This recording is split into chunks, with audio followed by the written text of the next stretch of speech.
diner didn't fall silent when the coffee spilled. It froze like the whole room had inhaled at the same time and forgotten how to breathe. The cup hadn't slipped. It hadn't been bumped. A sheriff's deputy tilted it slowly, deliberately, watching dark coffee pour over the rim and crash onto the floor with a wet, ugly splash. The liquid spread across the tiles, creeping closer to the paws of a German shepherd sitting perfectly still beside a booth. And in that moment, every person inside understood one thing clearly. This wasn't about coffee. I share news stories here every day and would really appreciate it if you hit subscribe and liked my video. Now, let's jump back into my story. I'm sure you love it. If you keep listening till the end, write in the comments and tell me which part of the world you're watching this story from. I'm really interested to see how far this story has traveled. The man in the booth didn't react. No sudden movement. No sharp breath. No tightening of the jaw. He sat upright, shoulders squared, posture calm but deliberate, as if still obeying rules written into his body long ago. One hand rested lightly on the table, fingers relaxed. The other hovered near the dog's collar knot, gripping. Not restraining, just close enough to remind anyone watching that control didn't always look aggressive. Around them, the diner was trapped in an uncomfortable stillness. Forks paused halfway to mouths. A glass trembled in a waitress's hand. The old ceiling fans continued to spin, humming softly, ignorant of the tension they stirred below. No one spoke. No one laughed. Even the clink of plates seemed too loud now. The German shepherd felt it all before anyone else. The sharp bitterness of coffee. The metallic scent of badges. The sour note of arrogance hanging in the air. Her ears twitched once, then settled. Her muscles remained coiled, but quiet, ready without being reactive. Her eyes never left the man beside her. She didn't need commands. She had learned to read breathing, posture, and intent. And right now, her handler was a wall solid, unmoved. "Hey," the deputy said, his voice loud and casual, like he owned the room. "You? Clean it up." He nudged the fallen cup with his boot, pushing the spreading mess even closer to the dog. Another officer behind him snorted, amused, as if this were nothing more than entertainment during a slow morning shift. "Clean it up," the deputy repeated, louder this time. "And make it quick." A few customers dropped their eyes to menus they weren't reading. One man shifted in his seat but didn't stand. The waitress near the counter froze, fingers whitening around the handle of the coffee pot. Something about the man in camouflage didn't fit the scene. From the way he didn't shrink under the insult. From the way his gaze stayed level, calm, sharp, and observant. Slowly, deliberately, the man looked down at the coffee spreading across the floor.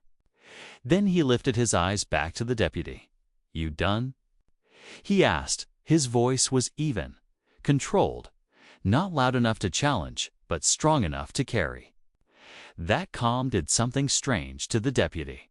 Bullies thrived on reactions. On fear, on anger. Silence unsettled them. The deputy scoffed and leaned closer, his badge almost brushing the man's chest. "What's wrong?" he sneered. "Cat got your tongue." That was when he noticed the dog properly. Not just a pet. Not a mascot. He noticed the discipline in her stillness. The way her eyes tracked movement without hostility. The way her body was ready but restrained. "Nice dog," the deputy said, smirking. "Be a shame if she bit the wrong person." The room tightened. The man stood, not fast, not aggressive. He rose with controlled precision, every movement measured, as if aware that even a sudden breath could be twisted into an accusation. When he reached his full height, something shifted in the air. Even the laughing officer behind the deputy stopped smiling. The man reached into his pocket. Not quickly, not nervously. He pulled out a worn set of dog tags and let them hang loosely from his fingers. They caught the light for just a second. Scratched, old. Earned. You might want to rethink how you're starting this day, he said quietly. No one knew it yet. But the mistake had already been made, and it had nothing to do with coffee. The dog tag swayed once, then went still. That tiny movement was enough to shift the mood of the diner again. Not louder, not sharper, but heavier. The deputy stared at the metal hanging from the man's fingers, unsure why his confidence suddenly felt thinner. He didn't recognize the markings. He didn't need to. Calm like that didn't come from confidence alone. It came from experience, the kind that survived chaos. You think that scares me? The deputy said, forcing a laugh that echoed too long in the quiet room. He glanced sideways at his fellow officers, searching for backup, for laughter, for reassurance that he was still in control. One of them chuckled, a beat too late. The German Shepherd hadn't moved. She hadn't bared teeth or lowered her head. She remained seated, spine straight, eyes alert. Stone still, the kind of stillness that wasn't passive but chosen. The man let the tags slip back into his palm and lowered his hand. He didn't pocket them yet. He didn't sit either. He simply stood there, breathing evenly, his presence pressing outward like a held note.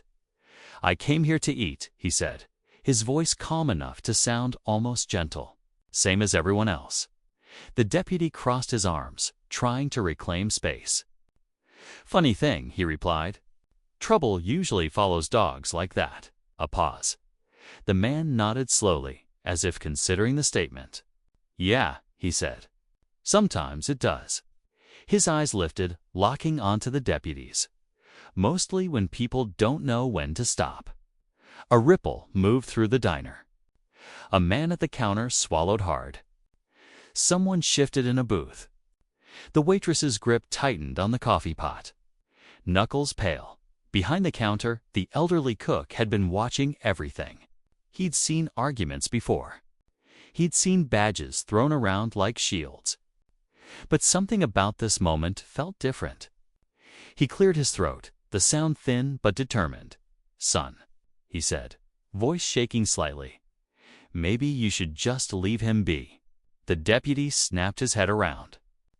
This doesn't concern you, old man. But the words didn't land the way he wanted. The room had already begun to tilt away from him.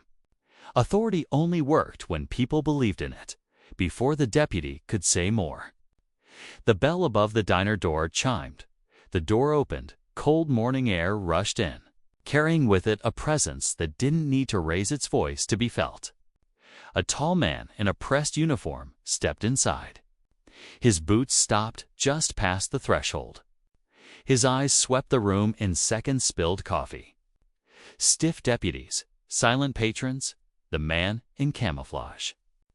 And finally, the German Shepherd. Everything paused. As sheriff. One of the deputies muttered. The sheriff moved closer, slow and deliberate, reading the room the way experienced men did. He stopped near the booth, his gaze lingering on the dog, not with fear, but with assessment. Then he looked at the man. What's going on here? He asked. Before any deputy could answer, the man spoke first. He turned slightly, just enough for the sheriff to see the patch on his sleeve. The insignia wasn't flashy. It wasn't meant to be. No trouble, the man said evenly. Just having breakfast. The sheriff's eyes narrowed not in suspicion, but recognition. His attention dropped briefly to the man's posture. The way he stood without tension. The scars that didn't come from accidents. Sir, the sheriff said carefully, may I see some ID? The diner held its breath. The man nodded once and handed it over. The sheriff read the name. Then he read it again. The color drained from his face, not dramatically, but unmistakably. His jaw tightened. His shoulders squared in a way that had nothing to do with intimidation and everything to do with respect. He handed the ID back with both hands. My apologies, the sheriff said, his voice firm and unmistakably sincere. The deputy stiffened. The sheriff turned to them, his tone dropping quiet, controlled, final. "All of you, outside. Now?" No one laughed this time. No one argued. Chairs scraped against the floor as the deputies backed away. Their earlier confidence evaporated. They filed out one by one, eyes lowered, boots heavier than when they'd entered. The door closed behind them. The man exhaled. It wasn't loud. It wasn't dramatic. But the German shepherd felt it instantly. She leaned gently against his leg, just enough to make contact. His hand rested on her head, grounding them both. The waitress approached slowly, setting a fresh cup of coffee on the table. "On the house," she whispered. The man nodded once. No smile. None needed, as the diner slowly returned to life's voices cautious. Movement subdued. Everyone understood they had witnessed something rare. Not dominance. Not forced restraint, and outside, the deputies stood in the cold morning air, learning a lesson they would never forget. Power meant nothing without discipline. The deputies stood outside the diner longer than necessary. No one spoke. No one laughed. The morning air felt colder now, sharper against their faces. They avoided each other's eyes, each man lost in his own thoughts, replaying the moment when the balance of power had shifted without a single blow being thrown. Inside, the bell above the door chimed again as the waitress moved. And that sound alone made one of them flinch. They had misread him. Inside the diner, life returned in pieces. Chairs slid carefully. Cups clinked with more respect than noise. Conversations restarted in hushed tones, each one skirting around what had just happened. Every so often, someone glanced toward the booth by the window, as if expecting the man in camouflage to vanish now that the tension had passed. He didn't. He sat exactly where he had been.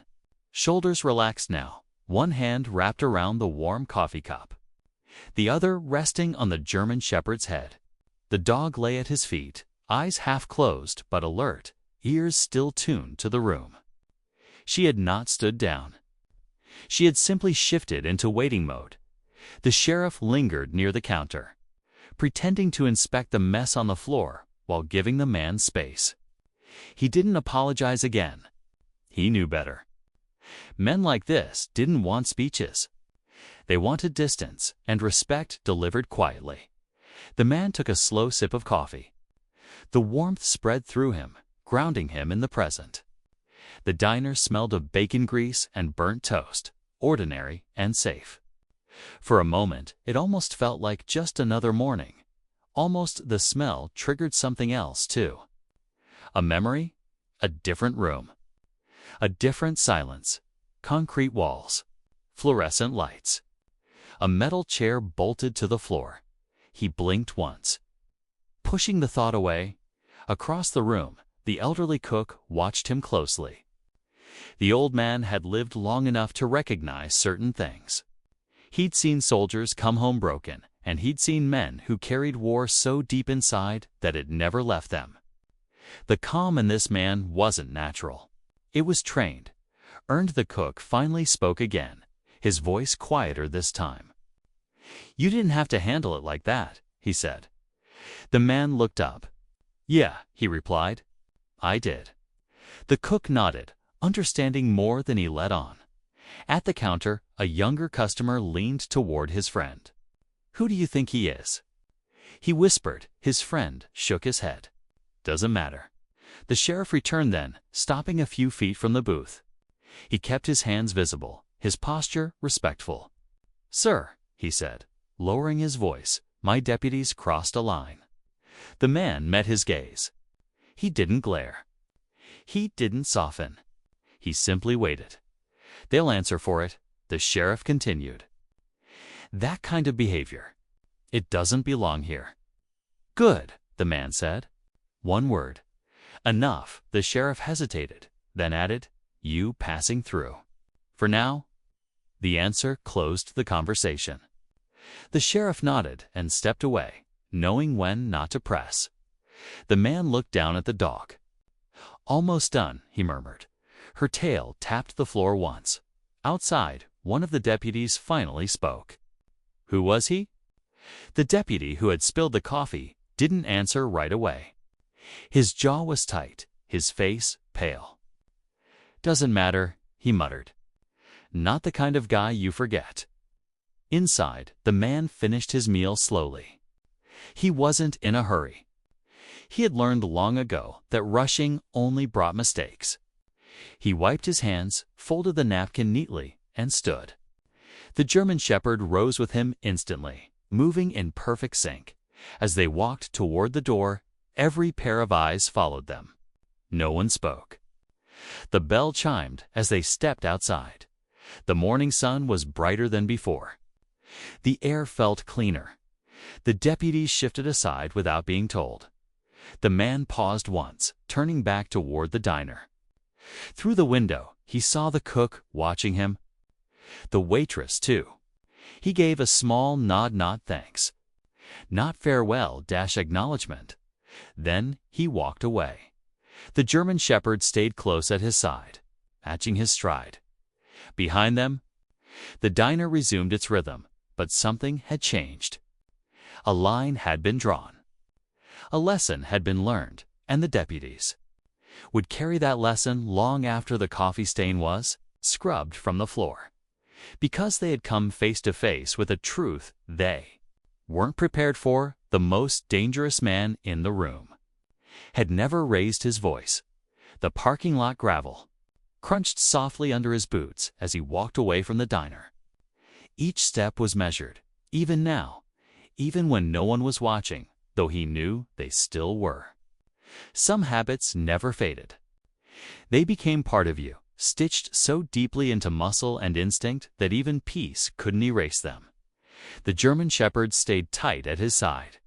Her shoulder aligned perfectly with his knee. She didn't pull. She didn't lag. Her eyes scanned the surroundings with calm precision, cataloging movement, sound, and scent. To an outsider, it might have looked like obedience. In truth, it was partnership. He stopped beside his truck and rested a hand on the hood, feeling the cool metal beneath his palm. The morning sun reflected faintly off the windshield, forcing him to squint. For a moment, he didn't move. The silence followed him. It always did. The dog sat automatically, eyes up, waiting not for a command, but for confirmation. He nodded once. That was enough. He leaned against the truck and let himself breathe. What the people inside the diner didn't see, what the deputies would never understand, was how close that moment had come to going very differently. Not because of anger, because of memory. Disrespect was familiar. Provocation, too. He had seen it in crowded villages, in cramped rooms with no windows, in places where power wore different uniforms but behaved the same way. The difference was always choice. You could respond, or you could control. Control had kept him alive. The dog had learned that lesson early. She'd come to him raw and untested, a bundle of energy and potential. Training hadn't been about dominance. It had been about trust. Long nights, repetition, calm voices, and chaos, teaching her to read intention instead of fear. She trusted him because he never failed her. Inside the diner, the sheriff watched from the window as the man stood by his truck. He felt something settle uneasily in his chest. He had seen plenty of confident men, plenty of dangerous ones, but this was different. This was restraint sharpened by experience, authority without ego. He turned away and faced his deputies. The one who had spilled the coffee couldn't stop replaying the scene. The stillness of the dog, the way the man hadn't flinched, the quiet order in the sheriff's voice when everything changed. "You embarrassed us," one deputy muttered. "No," another replied quietly. "We embarrassed ourselves." Silence fell again. Back at the truck, the man opened the door. The dog jumped in smoothly, turning once before settling, eyes still alert. He climbed in after her, closing the door with a soft click. The engine didn't start right away. He rested his forehead briefly against the steering wheel. Another memory tried to surface. Dust, heat, radio static crackling with urgency. A voice shouting coordinates. The sharp, unmistakable shift when patience was no longer an option. He pushed it down. This wasn't that place.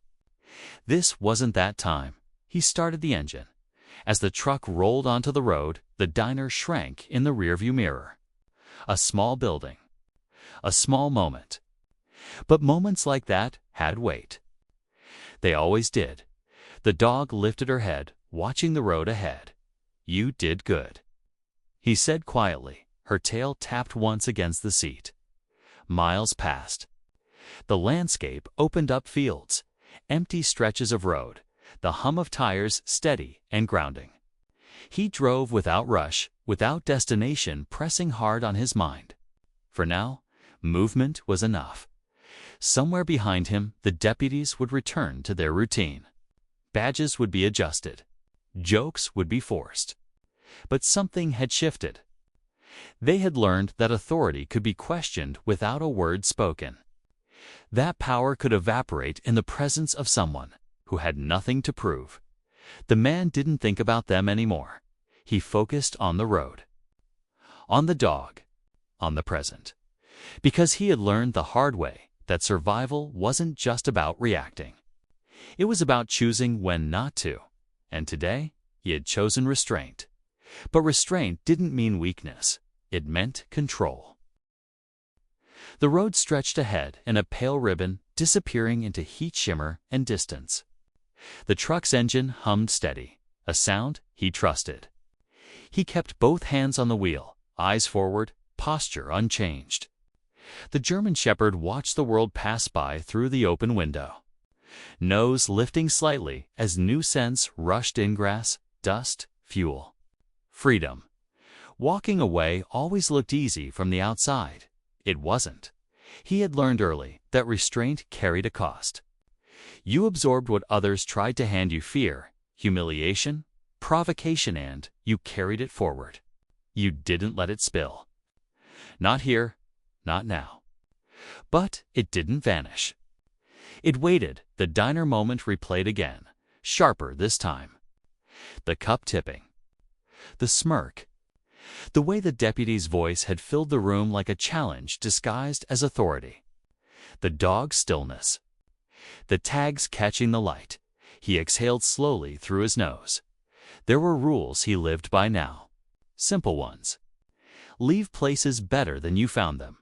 Don't escalate unless there's no other option. Protect the ones who trust you, and never, ever act from pride. The dog shifted, placing her chin on the edge of the seat. He glanced at her, then back to the road. "You felt it too," he said softly. She had. She always did. Not the insult dogs didn't care about that, but the moment when choices narrowed. When tension crossed the line from noise to threat. She had learned the difference between chaos and intent. That lesson had saved lives. His phone buzzed in the console. He ignored it. It buzzed again. He reached over and flipped. It faced down without looking. Some calls didn't need answering. Some people didn't need explanations. The truck passed a sign for a small town, then another. He took the exit without thinking much about it. Hunger wasn't the reason. Neither was fuel. Sometimes he just needed to stop moving. He pulled into a quiet overlook where the land fell away into open fields. He parked, cut the engine, and stepped out. The wind carried the smell of earth and sun-warmed grass. The dog jumped down beside him, stretching once before sitting. Eyes scanning the horizon, they stood there together. He remembered a different overlook, once rocky ground. Sharp wind, the sound of rotors fading into the distance. A decision made under pressure. Lives balanced on seconds. He remembered choosing patience then, too. Waiting until the moment was right. It had saved them. He knelt and rested a hand on the dog's chest, feeling the steady rhythm beneath her fur. "You stayed," he said. Not praise. Recognition. Her ears flicked. Her gaze never left the distance. Back at the diner, the sheriff finished his report. He wrote carefully, choosing words that acknowledged fault without exposing more than necessary. He knew how these things worked. He also knew when to draw a line. The deputies would be corrected, quietly, firmly. The one who had spilled the coffee sat alone in his patrol car, staring at the steering wheel. He felt small now, smaller than he had in years. Not because he had been shouted down, but because he had been seen. Seen for what he was in that moment, that was harder to shake. At the overlook, the man stood and brushed dust from his hands. He looked at the open sky, then back to the road. The truth was simple. He hadn't won anything in that diner. There was no victory in silence. No trophy for restraint. What he had done mattered only because it didn't become something worse. He got back into the truck as they pulled away. The dog settled again, calm and ready. Whatever came next, they would face it the same way together, without noise. Miles later, his phone buzzed again. This time, he picked it up at a stoplight. A single message. "You okay?"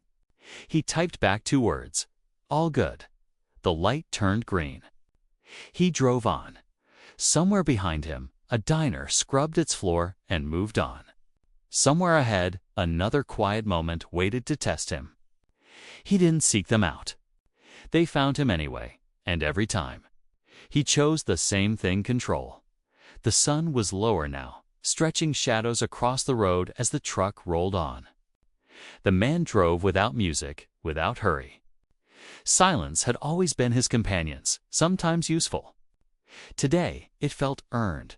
The German shepherd shifted in her seat, then settled again, chin resting near the window. Her breathing was steady. Calm wasn't something she performed. It was something she lived, mirrored from the man beside her.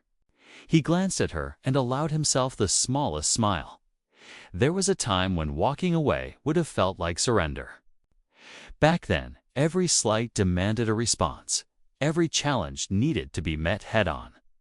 That thinking had nearly cost him everything. Experience had rewritten those rules.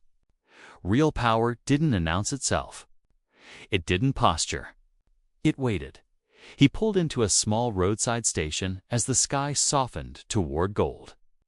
The bell chimed when he stepped inside, a familiar sound now stripped of tension. A few customers glanced up, then returned to their business. No badges, no smirks. Just people passing through their own quiet moments. He paid, nodded once to the clerk, and stepped back outside. The dog rose as he approached, tail wagging just once, before resuming her calm stance. He opened the door, and she hopped in as they merged back onto the road. His phone buzzed again. This time, he answered the call. "You made it out okay?" The voice asked. "Yeah," he said. "Nothing worth carrying." There was a pause. "You always say that." He looked ahead, watching the road unwind. "Because it's true." He ended the call and placed the phone back down. The truth was simple. Moments like the diner tested more than patience. They tested identity. Who you were when no one forced your hand. Who you chose to be when provoked. In another town, another diner. A deputy wiped down a counter and avoided his reflection in the chrome. The memory lingered. Not the dog. Not the tags. The stillness. The way the man had stood without hostility and left without triumph. That kind of encounter didn't fade quickly. It stayed. It changed things. The sheriff, too, would remember. Not because of paperwork or protocol, but because leadership had shown up in an unexpected place, wearing no rank. He would carry that lesson forward, quietly correcting course where needed back on the highway. The man and the dog moved through the evening like a matched rhythm. He didn't think about where they'd sleep or what tomorrow would bring. He trusted the process. He trusted the discipline that had kept them safe. As dusk deepened, he pulled over once more, just long enough to step out and stretch. The sky was vast, painted with fading light. The dog stood beside him, shoulder to knee. Scanning the horizon, "Good day," he said softly. Her tail tapped the ground. They got back in, and the truck disappeared down the road. Somewhere behind them, a coffee stain had been scrubbed clean. The diner buzzed with normal life again. But the lesson remained, etched into memory where it mattered. Power didn't come from a badge tilted forward or a voice raised for an audience. It came from restraint, from knowing when not to act, from dignity held steady under pressure. And the most dangerous people in any room would always be the ones who didn't need to prove it. If this story stayed with you, I share new stories here every day. I'd really appreciate it if you hit subscribe and liked the video. Thanks for listening all the way to the end.